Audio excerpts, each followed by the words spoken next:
Le premier conseil, c'est de lire l'article 5 et l'article 6 du Règlement général de protection des données, le RGPD. D'accord.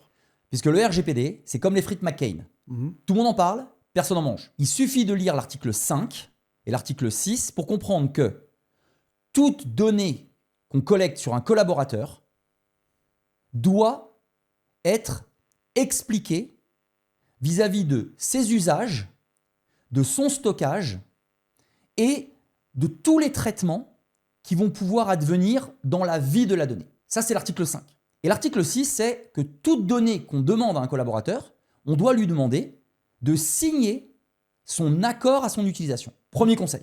Oui, le consentement. Voilà, le consentement. Lire le RGPD. Alors pas tout, il y a 88 pages, mais l'article 5 et l'article 6. C'est un socle fondamental pour les DRH. Le deuxième conseil, c'est de faire ce qui s'appelle un dictionnaire des données ou, en termes data, un référentiel des traitements.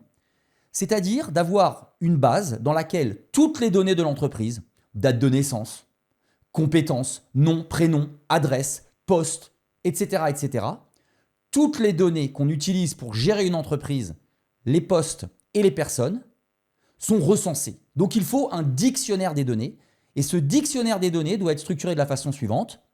La donnée, sa définition, ses modalités d'utilisation, ses caractéristiques techniques, sa durée de stockage, etc.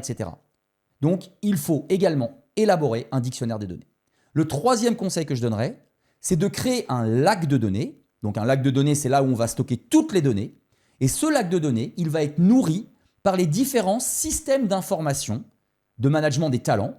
Il peut y avoir le système d'information formation, recrutement, paye, etc. Et je voudrais conclure avec le fait que le plus important, c'est de revaloriser les fonctions paye et administration du personnel.